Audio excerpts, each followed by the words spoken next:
Esta unidad es un poco especial porque se podría entender como el final del camino que habéis ido recorriendo desde el principio de ciclo, el año pasado, en primero, con la asignatura base de datos, donde aprendíais a crear una base de datos, a crear una estructura, el esquema de la base de datos, a rellenar datos en esa base y, por último, hacer selects, hacer consultas para extraer esa información tal y como deseábamos. Ha seguido ese camino, ha seguido con la asignatura acceso a datos, en la que habéis o en la que estáis aprendiendo a extraer datos a través de herramientas externas al sistema gestor de base de datos. Y por último acabaría con lo que sería esta unidad, realmente, solamente es una unidad de la asignatura, en la que lo que vamos a hacer es esos datos que hemos obtenido a través del acceso a datos, mostrarlos en nuestros diversos componentes gráficos. Podemos observar esto de una manera más gráfica mediante esta pequeña transparencia en la que, bueno, vemos que en un principio teníamos o aprendimos a crear un esquema de base de datos y a incorporar datos ahí. Después accedemos a esos datos externamente al sistema gestor y por último los representamos.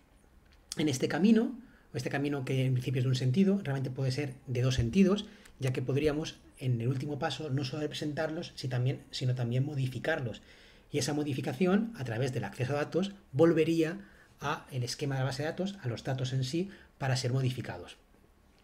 Bien, dicho esto, tenemos algunos pequeños problemillas entonces a la hora de trabajar, ya que está claro que vamos a trabajar sobre el último módulo, sobre el último bloque, mejor dicho, de este pequeño gráfico, pero evidentemente necesitamos saber obtener unos datos y saber obtener una forma de acceder a esos datos para poder al final modificarlos representarlos o modificarlos en nuestras ventanas.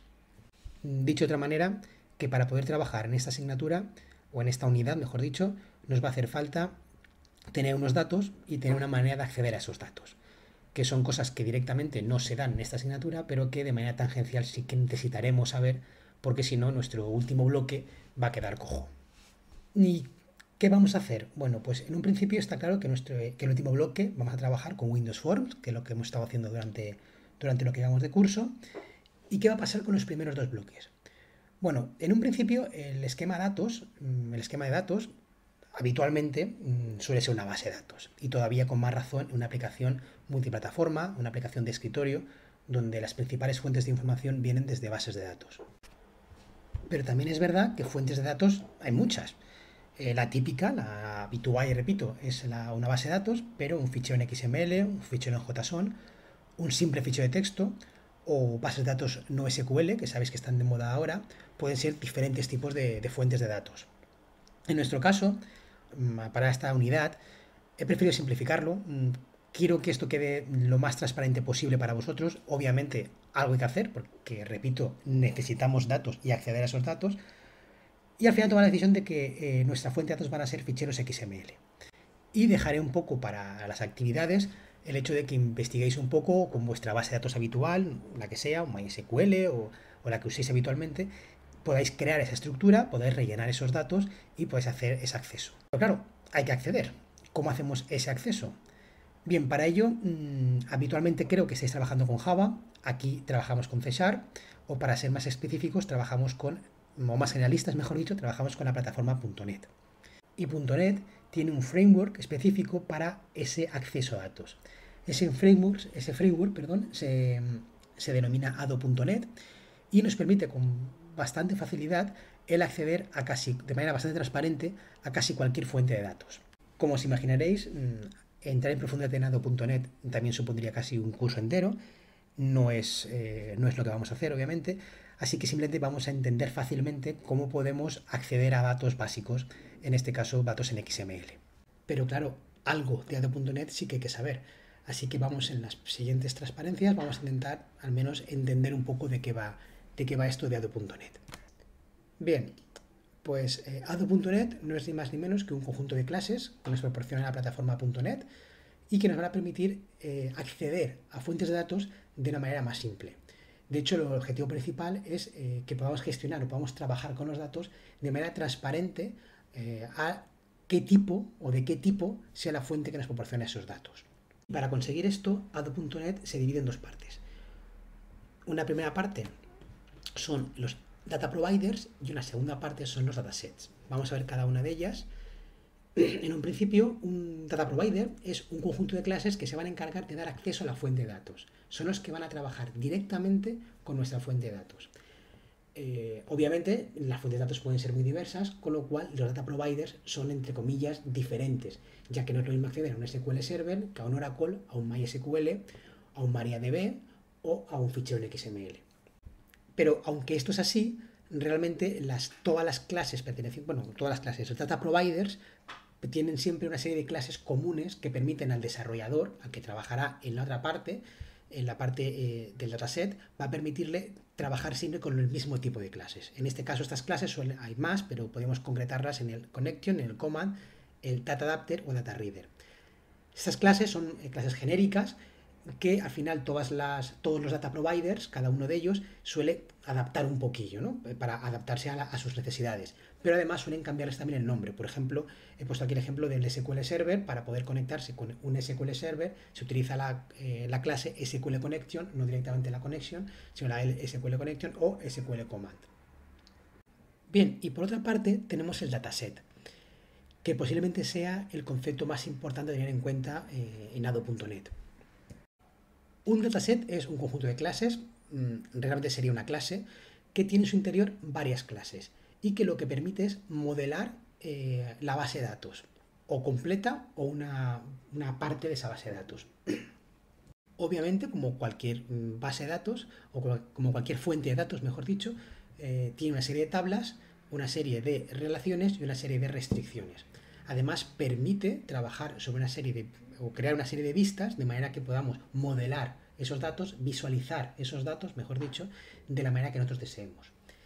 El objetivo real del dataset, que fue bastante llamativo cuando se creó, era el poder trabajar sin estar conectado a la base de datos, conectado a la fuente de datos. Es decir, es un sistema que está orientado al trabajo sin conexión. De manera que la idea es conectarte a la base de datos, obtener la información que quieras y posteriormente desconectar de la base de datos. Y ya con los datos en memoria poder manejarlos o poder manipularlos a gusto, ¿no? Podemos decirlo de esa manera. Es contrario a lo que sería el data reader que tenéis, del que hemos hablado en los providers, en data providers, que lo que permite es una forma de acceder a la base de datos, pero orientada a conexión. Lo que exige es estar completamente o siempre constantemente conectado a la fuente de datos, ya que el data reader va leyendo tupla a tupla de la información que queremos.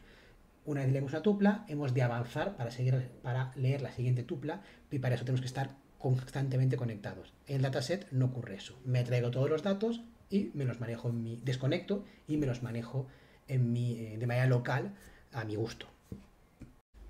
Y bueno, esto sería un repaso, un súper repaso realmente a Ado.net. Ya digo que pasaremos por él de puntillas, pero pasaremos por él, con lo cual conviene que tener un poco alguna idea, que suene algo.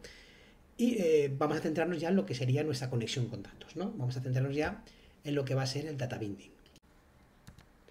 Bien, de manera similar a lo que es Ado.net, también el data binding tenemos dos partes. Por una parte, los propietarios de datos, en este caso los data providers, y por otro, los consumidores de datos, los data consumers. En este caso, los data providers son parte de lo que eran los datasets de Ado. Y digo parte porque no solamente los datasets van a ser nuestros proveedores de datos, sino que también van a serlo elementos básicos o estructuras de datos básicas o clásicas de C#, como puedan ser los arrays, como puedan ser las listas de objetos, etc.